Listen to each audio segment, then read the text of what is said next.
فریدون نهاده دو دیده براه، سپاه و کلاه آرزومند شاه.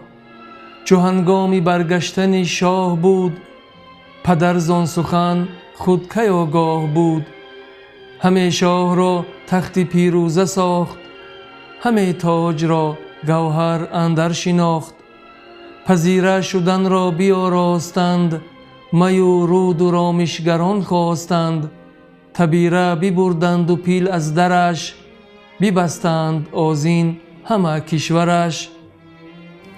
بدین اندرون بود شاه و سپاه، یکی گرد تیره برآمد ز راه. هیونه برون آمد از تیره گرد، نشسته بر او بر سوار بدرد. خروش برآمد از آن سوگوار، یکی زر تابوتش اندر کنار. به تابوت زر اندرون پرنیان، نهاده سر ایرج اندر میان. ابا ناله و آه و باروی زرد، به پیش فریدون شد آن نیک مرد.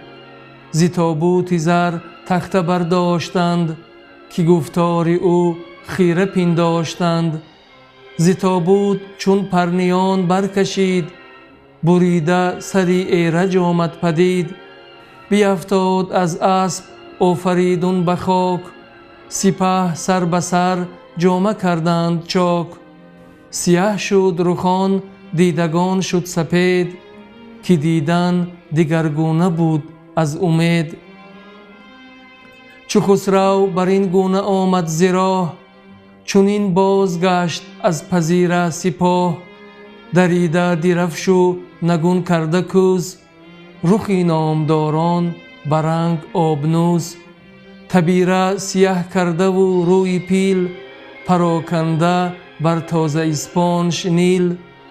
پیاده سپهبد پیاده سپاه، پر از خاک سر برگرفتند راه. خروشیدنی پهلوانان به درد، کنان گشت بازو بران زاد مرد. مبر خود ز مهر زمانه گمان، نه نیکو بود راستی در کمان. بر این گونه گردد به ما بر سپهر، بخواهد ربودن چو بنمود چهر. چو دشمنش گیری نماید مهر، وگر دوست خوانی نبینیش چهر.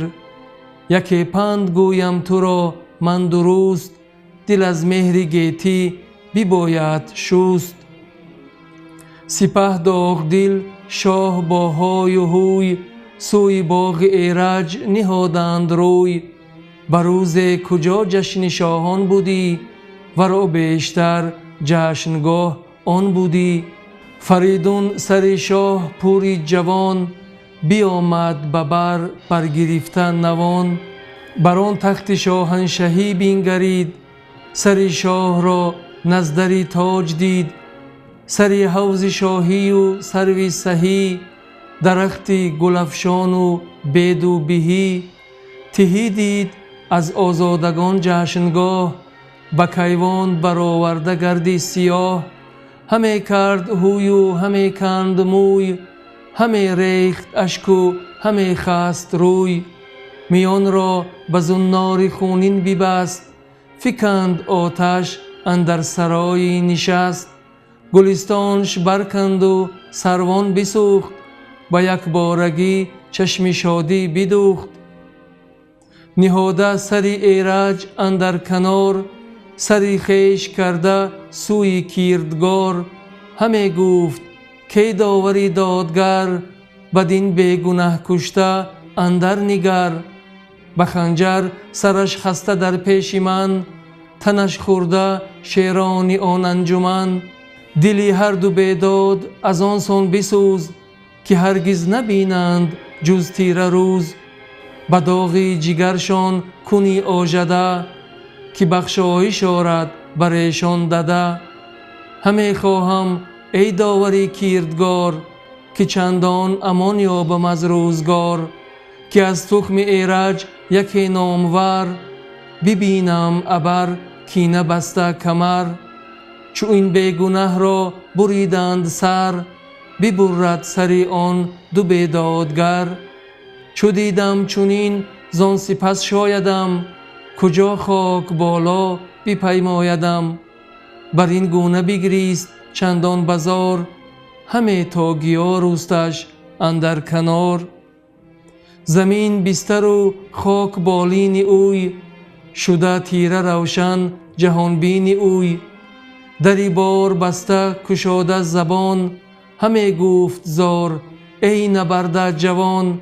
کس از تاجداران بدین سان نمرد، که تو مردی ای نامبردار گرد.